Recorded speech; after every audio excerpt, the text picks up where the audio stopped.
Hi, this is Richard Hayzler, proud principal of Pequannock Valley Middle School, a grade 6 through 8 school in Pompton Plains, New Jersey, as part of the Pequannock Township School District. And welcome to this week's episode of Learning Sparks, where we learn and grow together, talking about instructional strategies that enhance student learning in your classrooms.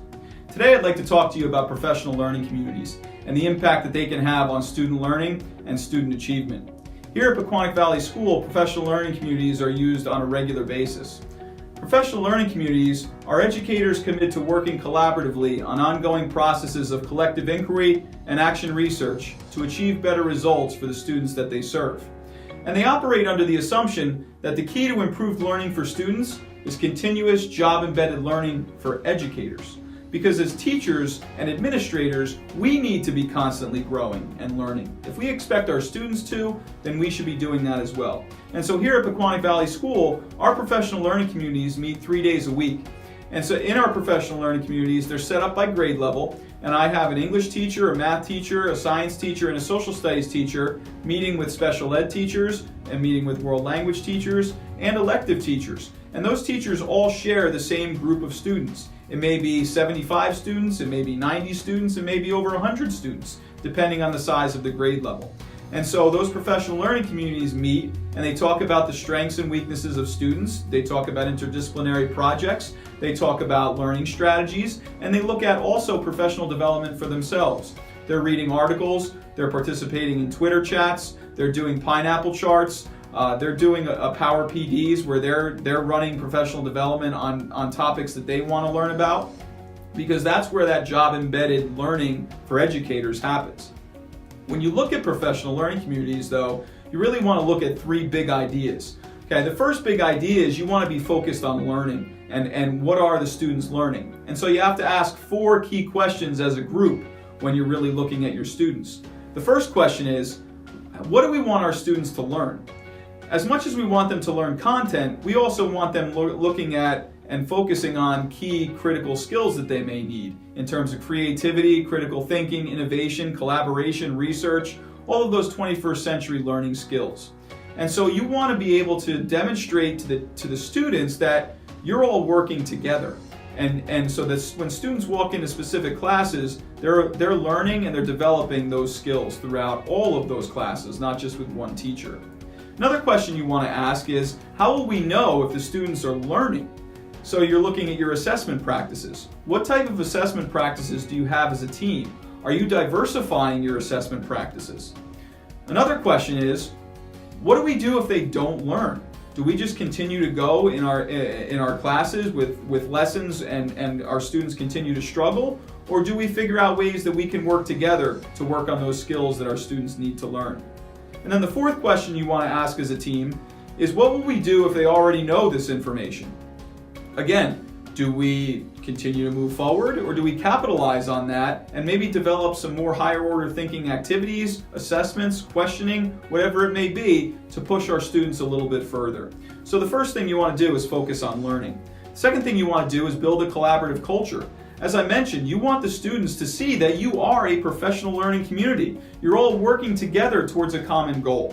And when students see that and they see the consistency, it can make an impact on student learning. And then the last big idea of professional learning communities is that you want to be focused on results. You should be looking at data as a team. You should be bringing in assessments, looking at grading practices, looking at how students are doing individually in classes and as groups, so that you're looking at students that are could be falling through the cracks, so to speak, and you want to be able to focus on them and really help them. And it's not just academic data, it could be behavioral data, it could be just social emotional pieces that you see students are really struggling over the course of a week, and you can pick that student up as a team. And that's really important, because there are some really big characteristics that professional learning communities have that can really be effective in your schools. You want to make sure that professional learning communities have a shared mission and vision. They have common goals. When you think about the SMART goal analogy, they're specific, they're measurable, they're attainable, they're realistic, and they're timely. Set goals as a team. Maybe you set them on a marking period basis, or you set them on a monthly basis that you want to accomplish with your groups of students. You want to make sure that, as I mentioned, the students see you working as collaborative teams. When they see you working together and it's consistent, it means a lot to the student because students thrive on structure. The third characteristic of professional learning communities is collective inquiry. Try different test methods, test things out, challenge the status quo, do different lessons, work together on projects, and then reflect on the results. What do you see from these things that you're doing? Because you want professional learning communities to be action-oriented and experiment. You want to learn by doing.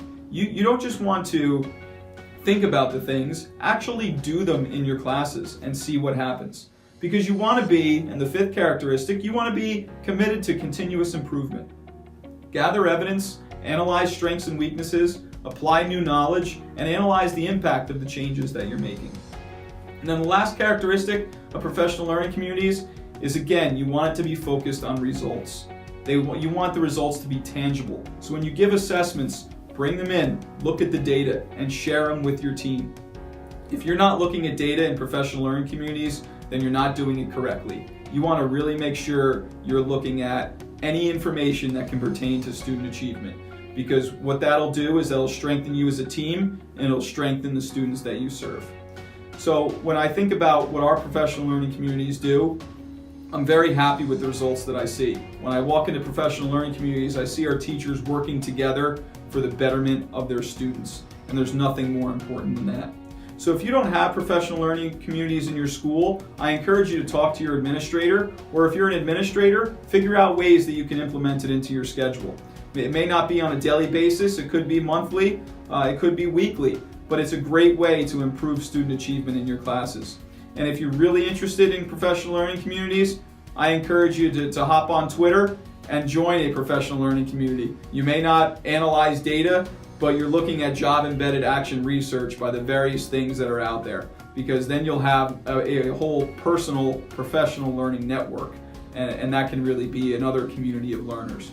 But hopefully you learned something about professional learning communities today. I encourage you to check out the books by Rick DeFore, and if I can be of any service, please reach out to me on Twitter @RichHayzler, and I look forward to continuing to learn and grow with you here on Learning Sparks. Always do what's best for kids. Have a great day, everybody.